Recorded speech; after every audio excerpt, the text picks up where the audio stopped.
Number 8. Douglas Ramsey. In late 2022, the chief operating officer of the worldwide substitute meat company Beyond Meat was accused of biting a man's nose after a college football game in Fayetteville, Arkansas. According to reports from local news stations KNWA and KFTA-TV, the incident happened on September 17th in the parking garage near Razorback Stadium. The suspect, 53-year-old businessman Douglas Ramsey, allegedly committed the crime after Arkansas beat Missouri State. Officers were called to Gate 15 a little after 10 p.m. that night after receiving multiple reports of a disturbance. When they got to the scene, the police found two men with their faces covered in blood, one of which was Ramsey. Apparently, a driver had cut him off while leaving the football game, which drove him into a blind, hateful rage. He reportedly got out of his car and punched through the other driver's back windshield. Then, when the victim got out of his vehicle to confront him, Ramsey hit him in the face and forcefully bit the tip of his nose, ripping some flesh off with his teeth. Ramsey also allegedly threatened to kill the man, but witnesses were able to separate them before things got any worse. Ramsey was immediately arrested and was booked into Washington jail. He was charged with third-degree battery as well as terroristic threatening. The next day, he posted his $11,085 bond and was released.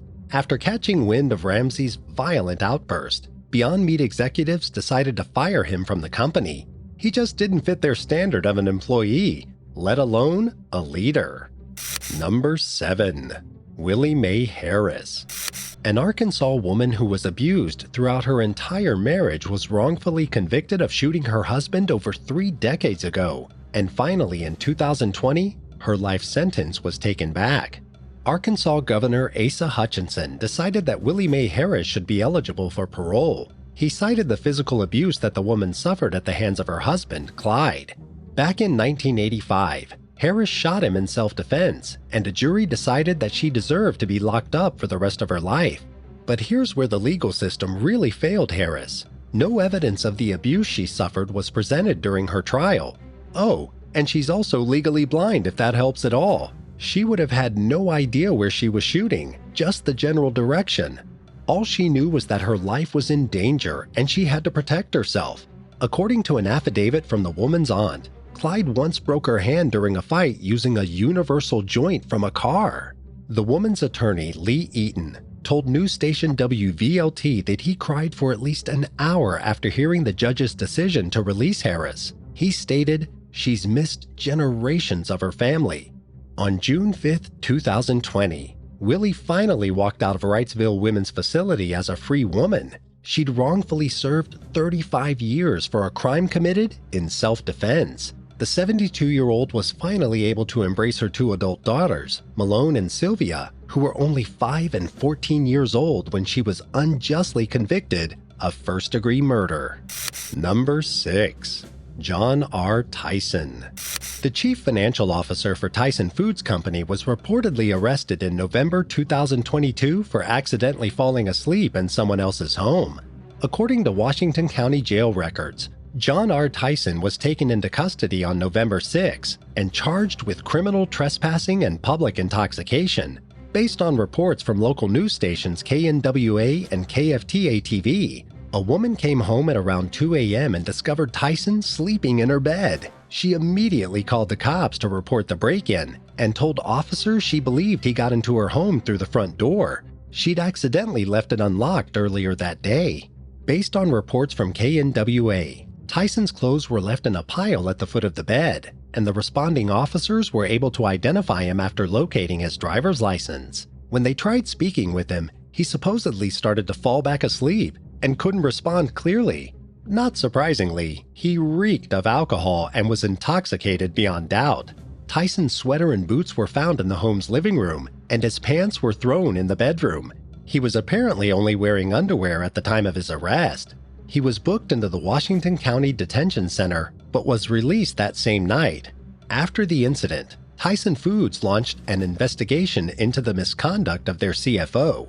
Tyson reportedly apologized to the company's investors for his actions and told them, "I'm committed to making sure this never happens again." Number 5. Bridget J. Thomas. In December 2022, a woman from El Dorado, Arkansas fatally stabbed her boyfriend 2 weeks after she was told to have no contact with him. The no-contact order was granted to 43-year-old George E. Moore Jr. after his girlfriend, 52-year-old Bridget J. Thomas, allegedly cut him in a past incident. The couple was having an argument, and Bridget decided she'd had enough, so she stabbed Moore in the arm with a knife. After this, she was told to stay away from her lover, but she just couldn't leave him alone. 2 weeks later, El Dorado police were called to a home on East Faulkner Street around midnight, where they found Moore lying on his living room floor, motionless and unresponsive. According to police reports, he had sustained a stab wound to the chest, right next to his heart. When authorities arrived, Bridget was hovering on top of him. A butcher knife was on the ground next to her, and she was screaming and crying. El Dorado Police Captain Scott Harwell called an ambulance in order to try and save Moore's life, but nothing could be done. It was already too late. He ended up dying from his injuries. During Bridget's first appearance in district court, she was issued a $1 million bond. She was later booked into Union County Jail, where she'll wait until her next court date. Would you rather find out that your favorite teacher was a serial killer, or find out that your new doctor has mysteriously had his last 10 patients die? Let us know your thoughts in the comments below. And while you're at it, hit that subscribe button. Number 4. Maurice Anthony Richardson. In 2022, a man from Fort Smith, Arkansas supposedly killed his ex-girlfriend before ruthlessly wrapping her in a comforter and leaving her body in an abandoned driveway. Wrapped in a flower and hummingbird print blanket, the remains of 53-year-old Tanya Tram Tran were discovered by police 11 days after she'd been killed. The victim apparently suffered from multiple injuries when she was left in the secluded driveway. Tran had just moved to Fort Smith that year from Garden Grove, California, and she met 60-year-old Maurice Anthony Richardson a little after getting to the area. She even moved in with him after being together less than 3 months. When investigators searched the home Tran shared with Richardson, they realized that the man had just moved in with a new woman that had a striking resemblance to Tran. When questioned by police, the woman admitted to only having known Richardson for 3 days. She said that even though they were a new couple, the two of them planned to get married quickly. At the home, police found new runners matching the flower and hummingbird pattern on the blanket found wrapped around Tran. There was also a brand new mattress in the home, suggesting that perhaps the victim had been killed on the old one. And so, the drop cloth material and blanket used to cover Tran's body were sent to the state's crime lab in order to search for fingerprints and any possible DNA evidence. The woman's vehicle was also discovered at the property, and blood was found inside in a pattern indicating a body had been moved out of it. The investigation by the Office of the Prosecuting Attorney, the Arkansas State Police, and other law enforcement agencies is still ongoing. But Richardson has been formally charged with first-degree murder. His bond is currently set at $500,000 cash. Number 3. Dale Stikeleather. In May 2022, a 64-year-old man fatally shot a couple in Flippin, Arkansas after an argument over a truck. According to local news station KY3-TV, Dale Stikeleather planned to buy a vehicle from Kimberly and Jeffrey Watson. Then, just a few days later, the couple was found dead in their own home, and their 2013 Ford pickup was missing. When authorities questioned people living nearby in the neighborhood, they were told of Stikeleather's plans to purchase the vehicle. And so, officers tried to find the man by going to his house, which was reportedly near the crime scene, but he wasn't home. Investigators were able to get Stikeleather's phone number from a relative, and they tracked his mobile device to the Houston, Texas area. Based on reports from news station KTLO, the missing truck was found in Houston. Several days after the bodies of Kimberly and Jeffrey Watson were found, Stikeleather was spotted in the suburb of Sugar Land. He told officers that he'd wanted to buy the truck from the Watsons, but they declined his offer. In response, Stikeleather pulled out a pistol and shot Jeffrey. Then he went around the house and shot Kimberly on the back deck. He allegedly admitted to finishing her off with a knife he had on hand. Inside the truck, authorities found the murder weapon, so they arrested Stikeleather. He was charged with theft of property, aggravated residential burglary, and 2 counts of capital murder on May 24, 2022. He's currently being held without bond in Marion County Jail while his case plays out in the court system. Number 2. Marcus Pulliam. In September 2022, an Arkansas man was reportedly caught with 10 pounds of marijuana by officers from the West Memphis Police Department. 37-year-old Marcus Pulliam was arrested by agents from the 2nd Judicial Drug Task Force. Pulliam was pulled over because a strong marijuana smell was wafting out from inside his car. He was stopped near Hino Boulevard at College Boulevard in Memphis, where he seemed to just be passing through selling his weed. 3 pounds of marijuana as well as a loaded firearm were found in Pulliam's car.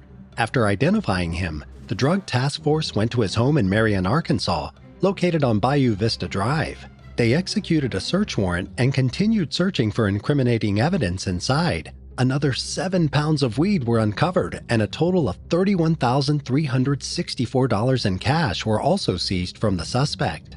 After his arrest, Pulliam was charged with simultaneous possession of drugs and firearms and possession of a Schedule 6 controlled substance with the purpose to deliver. Number 1. Rocky Dodson. A 52-year-old high school principal from Omaha, Arkansas was accused of killing his wife back in March 2022. On March 6th, deputies for Boone County were called to the home of Rocky and Amanda Christine Dodson. When they got there, they discovered Amanda's dead body on the living room floor. The probable cause affidavit stated that her body displayed severe bruising on the arms, legs, and upper torso areas. Rocky was responsible for calling 911, initially reporting that he'd found his dead wife when he woke up that morning at 9 a.m. When he was questioned, Rocky claimed that Amanda had gotten home on March 6th early in the morning. He said that he let her into the house, but then put her on the couch in the living room before going to bed in the couple's shared room. According to the probable cause affidavit, Rocky painted a rather unflattering picture of his deceased wife, telling investigators that Amanda was a chronic alcoholic, among other negative descriptors. Even though he didn't confess outright, he did admit that he was the only one at home with his wife when the murder happened. The investigators concluded that Rocky was the only person there who had the ability to inflict the blow on Amanda that caused her death. The victim's body was transported to the Arkansas State Medical Examiner's office in Little Rock so that an autopsy could be carried out. In the report, it said there was external bruising and hemorrhaging at the front of Amanda's neck, as well as severe swelling on her neck muscles. Her tracheal cartilage, the cartilage surrounding the tube connecting a person's voice box with their lungs, was also broken, fractured, and crushed in multiple places. The doctor who performed the autopsy stated that in her opinion, the blow to the neck would have immediately caused the victim severe stress. Apparently, the injuries would have led Amanda to have significant breathing issues thanks to a reduction in oxygen intake. The doctor also stated that anyone present at the scene would have been aware that the victim was in distress. But Rocky didn't mention noticing his wife in any danger, suggesting he was purposefully leaving out details. The case is ongoing, but Rocky entered a not guilty plea for the murder charge against him. His bail is currently set at $250,000, and his trial will take place on January 30th, 2023. Which of these cases shocked you the most? Let us know in the comments below. If you enjoyed today's video, be sure to subscribe to the channel. Thanks for watching, and we'll see you next time on The Bad Badger.